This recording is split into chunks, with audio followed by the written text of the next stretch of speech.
Hello à toute la communauté Liebdimal.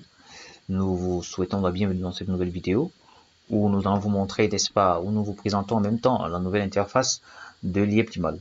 Donc sans plus tarder, nous allons vous montrer la première des choses à faire lorsque vous êtes connecté à votre compte, et c'est très important de prendre cela en compte, sinon il y aura des petits problèmes lors de vos transactions.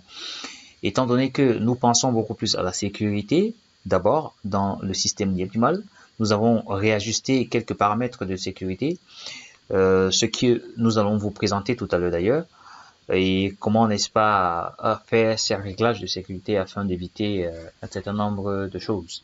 Le site, il y a en français ici, donc.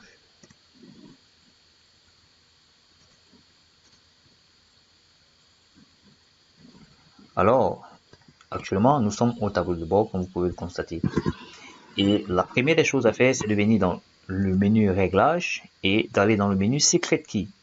Parce que il faut d'abord créer un code PIN pour pouvoir, n'est-ce pas, faire des transactions. Et si vous constatez que vous avez peut-être oublié votre code PIN, comme vous pouvez le voir ici, code PIN, si vous constatez que votre champ code PIN est rempli comme ceci et que vous ne maîtrisez plus ou que vous avez oublié votre code PIN, n'hésitez pas à faire une requête de réinitialisation du code PIN en envoyant à la fois le selfie avec votre CNI, la copie de la CNI signée 3 fois, et vous demandez la réinitialisation de votre code PIN.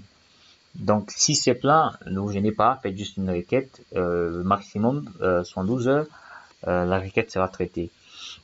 Donc, actuellement, je suis dans un compte où le code PIN est vérifié. Donc, je vais aller dans un compte où le code PIN n'est pas encore réglé.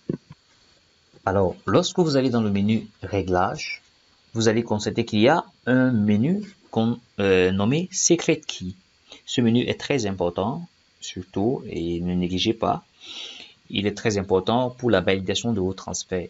Pourquoi est-ce que nous mettons un code PIN pour chaque transaction?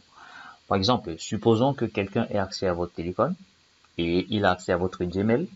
Donc, il peut faire une transaction normalement parce que l'OTP va venir sur le téléphone et il pourra copier et valider simplement. Donc, nous avons ajouté une couche supplémentaire pour la sécurité afin de limiter cela. Donc, si quelqu'un maintenant a accès à votre boîte Gmail, il a accès à votre téléphone, il ne pourra toujours pas faire le transfert s'il n'a pas le code PIN que vous venez de créer, parce que ce code PIN est nécessaire pour la validation de chaque transaction. Donc, il faut créer le code PIN. On va créer un code PIN. Créer un code PIN à 4 chiffres.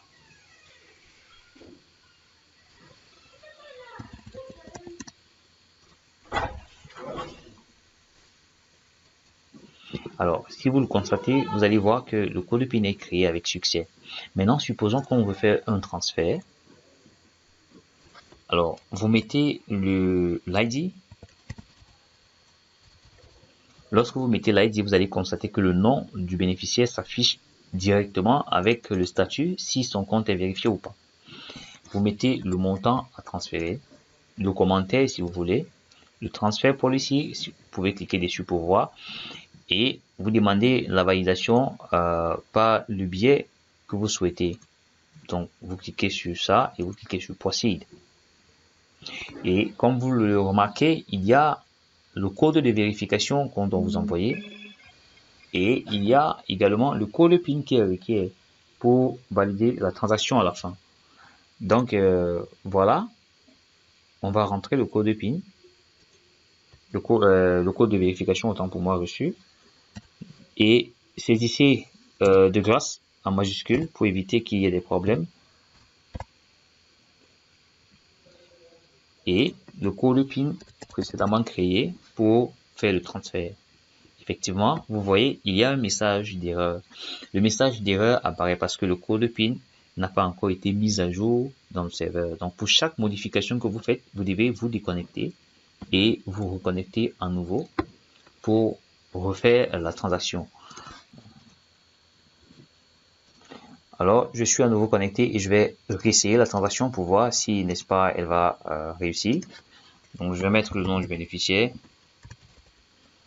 et je mets le montant. et je mets l'OTP par SMS.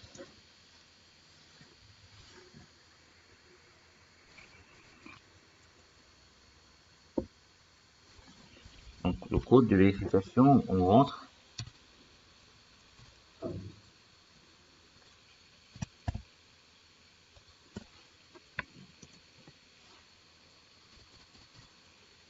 Et maintenant, on valide la transaction. Et vous allez voir que la transaction sera effectuée avec succès. Donc le tout, n'est-ce pas, c'est de créer votre code PIN, vous déconnecter et vous reconnecter à nouveau pour que ce soit effectué avec succès. Donc voilà pourquoi il est très nécessaire de créer votre code PIN une fois que vous avez, n'est-ce pas, créé votre compte. Donc n'hésitez pas à revenir si vous avez des problèmes, si vous avez des questions, écrivez toujours. Le site web du support est toujours disponible. N'hésitez pas, écrivez. Il y a déjà l'intégration par Skype, vous pouvez également écrire par là-bas. Donc voilà, merci d'avoir suivi cette vidéo et à très prochainement.